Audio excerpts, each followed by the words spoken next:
Há alegações de que o Cazaquistão pode ser a próxima Ucrânia, que um cenário que já vimos antes pode se repetir novamente, só que em outro lugar e com outros nomes. Para alguns, isso é uma continuação lógica, para outros é um completo absurdo. O fato é que o Cazaquistão tem mais em comum com a Ucrânia do que parece à primeira vista. Ainda assim, possui fatores capazes de mudar totalmente essa história. A pergunta, portanto, não é se tal comparação aparece. A pergunta é se isso representa uma ameaça real ou apenas um mito conveniente que ignora diferenças fundamentais. E são justamente essas diferenças que hoje importam mais do que a maioria das pessoas admite. Por que essa comparação aparece afinal? A comparação entre Cazaquistão e Ucrânia não surgiu por acaso ou de repente. Ela sempre aparece quando se fala de fronteiras, identidade e influência. O Cazaquistão possui um fato inegável nesse sentido. Compartilha com a Rússia a maior fronteira terrestre contínua do mundo. Milhares de quilômetros de território sem barreiras naturais, sem montanhas, sem mar, sem uma linha divisória geográfica clara. Isso por si só não significa conflito, mas na geopolítica isso sempre significa vulnerabilidade. A demografia também está ligada a essa fronteira. O norte do Cazaquistão é habitado há muito tempo por muitos russos e falantes de russo. Não ideologicamente, mas historicamente. A realocação durante a União Soviética, a industrialização, os projetos agrícolas e a infraestrutura militar criaram regiões onde a língua e a cultura russas permaneceram dominantes, mesmo após o colapso da União Soviética. E é justamente aqui que surge o primeiro paralelo com a Ucrânia. Não porque a situação seja a mesma, mas porque a estrutura do argumento é muito parecida. Nesse contexto, também se encaixa o fato de que, no território do Cazaquistão, está localizado o cosmódromo de Baikonur, um dos símbolos mais poderosos do poder espacial soviético e russo. Embora seu significado prático tenha mudado, politicamente ainda simboliza as profundas ligações históricas e estratégicas entre os dois países. No meio político e midiático russo, há muito se defende que as fronteiras das ex-repúblicas soviéticas foram criadas administrativamente, não de forma natural. Essa narrativa não é usada sempre, mas está pronta para quando as relações se complicam. No caso da Ucrânia, tornou-se a base para questionar a soberania e a identidade do Estado. No Cazaquistão, a postura é mais cautelosa por hora, mas o princípio é o mesmo. Quando alguém começa a falar sobre fronteiras artificiais, o próximo passo é questionar a quem elas deveriam pertencer. Isso não é só um debate acadêmico.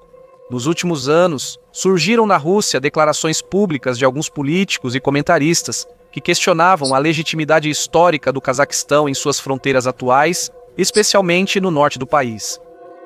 Essas declarações não representam a política oficial do Kremlin, mas mostram que tais ideias existem e circulam em um espaço que Moscou tolera há muito tempo. O cenário político após 2022 também se encaixa nesse contexto. Embora o Cazaquistão permaneça formalmente aliado da Rússia dentro das estruturas regionais, ao mesmo tempo começou a construir um espaço de manobra maior para si mesmo. A recusa em aceitar mudanças territoriais, a diplomacia cautelosa com o Ocidente e o esforço por diversificar relações externas sugerem que o país não quer ficar totalmente sob influência de Moscou. É nesse momento que muitos veem a comparação com a Ucrânia como sequência lógica da história. No entanto, o importante é que essa comparação até agora funciona principalmente no nível dos sinais, não das ações. Não se trata de um conflito aberto, mas de uma combinação de fatos históricos, demografia e sutis mudanças políticas. Para os analistas, isso é motivo suficiente para questionamentos, para o público, para preocupações. E é exatamente aqui que nasce a conclusão simplificada de que, se algo aconteceu uma vez em um lugar, pode se repetir em outro. Mas é nessa lógica que está a primeira armadilha. Semelhança não é repetição. Os mesmos sinais podem gerar resultados distintos. E para entendermos por que essa história pode não se desenvolver na mesma direção, precisamos olhar para onde essa comparação começa a desmoronar, onde essa semelhança termina. À primeira vista, a comparação parece convincente, mas é justamente nos detalhes que ela começa a se desfazer. O Cazaquistão, afinal, não toma medidas que criariam um ponto de conflito imediato. Não se une a blocos militares ocidentais, não comenta uma mudança geopolítica rápida, nem declara a Rússia como inimiga. Para Moscou, isso é crucial. Sem uma linha vermelha clara, não há um momento que possa ser politicamente apresentado como reação necessária. Outra diferença é a dinâmica do poder. A Ucrânia enfrentou a crise como sociedade pluralista e conflituosa, com população ativa nas ruas e controle central fraco. O Cazaquistão funciona de forma oposta. O poder político é centralizado, as forças de segurança são leais e há pouco espaço para mudanças em massa e descontroladas. Isso não significa estabilidade no sentido democrático, mas significa previsibilidade. Na geopolítica, a previsibilidade costuma ser mais importante que simpatias. A diferença principal é externa. O Cazaquistão não está em um vazio estratégico. Está diretamente ligado aos interesses chineses, que são de longo prazo, econômicos e pragmáticos. Para Pequim, o Cazaquistão não é uma questão ideológica. É um nó logístico, fonte de matérias-primas e espaço essencial para a estabilidade da Ásia Central. Uma forte desestabilização não seria só um problema entre Astana e Moscou. Isso interferiria na estratégia chinesa que se baseia na continuidade, não no caos. Isso cria uma situação que a Ucrânia nunca teve. No caso do Cazaquistão, a Rússia lida não só com decisões do vizinho, mas também com interesses de outra grande potência. Uma intervenção relevante na estabilidade do Cazaquistão afetaria de imediato a China, que possui interesses econômicos, logísticos e estratégicos duradouros na região.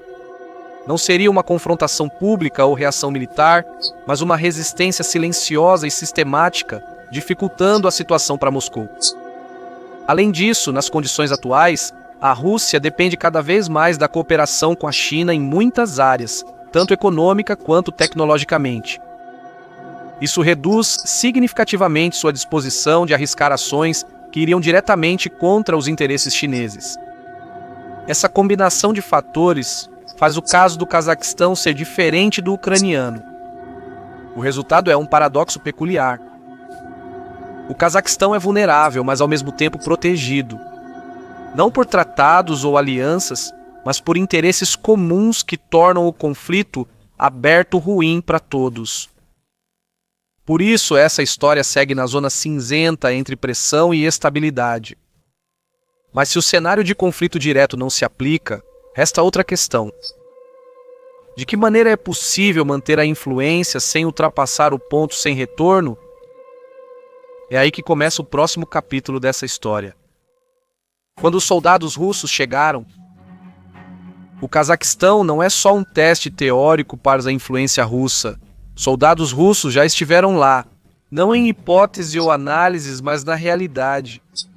Em janeiro de 2022, quando protestos em massa tomaram o país, a situação saiu do controle mais rápido do que muitos admitiam.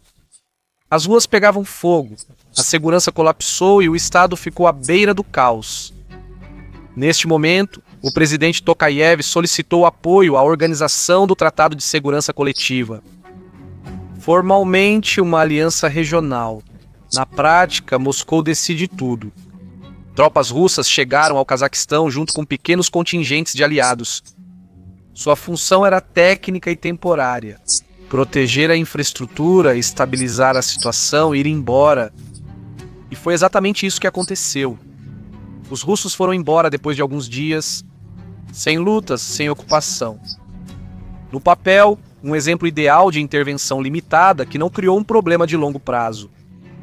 Mas politicamente, isso deixou uma marca permanente. Esse momento mostrou duas coisas ao mesmo tempo. A primeira é que a Rússia tem a capacidade e o mecanismo para intervir muito rapidamente no Cazaquistão, se a situação permitir. A segunda é que a própria liderança do Cazaquistão está disposta a aceitar essa ajuda em um momento de crise. Não por ideologia, mas por sobrevivência política. Essa experiência dificulta uma simples comparação com a Ucrânia. Na Ucrânia, a entrada das forças russas foi vista como ato hostil externo. No Cazaquistão, vieram a convite do governo, o que muda todo o contexto. Não se trata de um cenário de agressão, mas sim de um cenário de dependência. A dependência gera uma relação diferente de um conflito aberto. Ao mesmo tempo, é verdade que Tokayev passou a adotar medidas que indicam tentativa de se afastar dessa experiência. a rejeição de certas expectativas russas, o equilíbrio nas relações e o esforço para evitar depender novamente apenas de um exército estrangeiro como garantia. Essa contradição torna o Cazaquistão atual interessante e instável. A questão não é se a Rússia conseguiria intervir. Isso nós já sabemos. Questão: em que situações um convite vira pressão? E onde está o limite além do qual esse modelo deixaria de ser vantajoso para ambas as partes? Onde está a verdadeira linha vermelha? Se o Cazaquistão quiser evitar o cenário ucraniano, o que importa não são as semelhanças do passado, mas os limites para o futuro. A linha vermelha aqui não segue o mapa nem as regiões étnicas. Ela passa por decisões que mudariam fundamentalmente o equilíbrio de poder. O primeiro ponto é uma virada geopolítica aberta. Não se trata de equilíbrio ou diplomacia ampla, mas de alinhamento claro com um bloco só. No momento em que o Cazaquistão começasse a falar sobre integração militar com o Ocidente, deixaria de ser um parceiro previsível para Moscou e se tornaria um risco estratégico. O segundo ponto é a estabilidade interna. A intervenção russa em 2022 mostrou que Moscou reage quando o Estado começa a se desintegrar internamente. Não são os protestos em si, mas a perda de controle. Se Astana enfrentasse outra vez um poder central inoperante e forças de segurança hesitantes, isso permitiria nova intervenção sob o pretexto de estabilização. A diferença é que da segunda vez não se trataria mais de ajuda técnica, mas sim de um teste dos limites da influência. A terceira linha se refere à vizinhança do Cazaquistão, não a ele diretamente. A Ásia Central é onde interesses de Rússia, China e outros atores regionais se cruzam. Se essa região se fragmentasse ou enfrentasse crises e mudanças de alianças, o Cazaquistão se tornaria automaticamente um ponto-chave. Não porque ele quisesse, mas porque os outros precisariam controlá-lo. E então há o fator que mantém todo o sistema unido, a China. Pequim, vendo o Cazaquistão como ponte estável entre Oriente e Ocidente, pressionará para manter o equilíbrio. No momento em que sentir que o país está caminhando para o caos ou para uma dependência exclusiva de um único ator, sua abordagem pode mudar. Isso alteraria profundamente o cálculo de riscos para os demais. A verdadeira linha vermelha não é uma ação específica, mas sim a combinação de vários pontos de ruptura. Uma virada geopolítica, enfraquecimento interno e instabilidade regional. Sem esses fatores juntos, o Cazaquistão segue em zona cinzenta. Nem totalmente seguro, nem pronto para cenários difíceis. E é exatamente por isso que a situação de hoje é tão frágil. Não porque o conflito seja inevitável, mas porque todos os atores sabem exatamente onde está o limite. Cada um tenta chegar o mais perto possível desse limite sem ultrapassá-lo. ZABR, porque essa não é uma história encerrada. O Cazaquistão atualmente não é uma nova Ucrânia, mas isso não significa ausência de riscos. Até agora não houve decisões que tornassem esses riscos um conflito inevitável. A Ucrânia se move em um espaço estreito entre as grandes potências, onde qualquer desvio pode ter consequências, mas nenhum dos lados tem interesse em quebrar esse equilíbrio de uma só vez. O que diferencia o Cazaquistão não é a ausência de pressão, mas a maneira como ela é administrada. Em vez de um confronto aberto, trata-se de um equilíbrio constante, de pequenos ajustes, de tentar ganhar espaço de manobra sem provocar uma reação. Para Moscou, o Cazaquistão é importante demais para ser perdido, e ao mesmo tempo é sensível demais para que Moscou arrisque uma abordagem dura. Para a China, estabilidade vale mais que dominância. E para a própria Astana, a sobrevivência é uma questão de equilíbrio, não de vitória. É exatamente por isso que é perigoso falar sobre paralelos simples. O cenário ucraniano foi resultado de decisões, rupturas e avaliações equivocadas. Não surgiu de repente. O Cazaquistão hoje está mais no início desse caminho do que no final. Isso não quer dizer que esteja fora do jogo, só que a história avança mais devagar e discretamente. A pergunta que devemos fazer, portanto, não é se o Cazaquistão se tornará uma segunda Ucrânia. A questão é, até quando ele conseguirá atuar entre as grandes potências sem virar campo de batalha delas? E se esse equilíbrio será mantido mesmo com o aumento da pressão.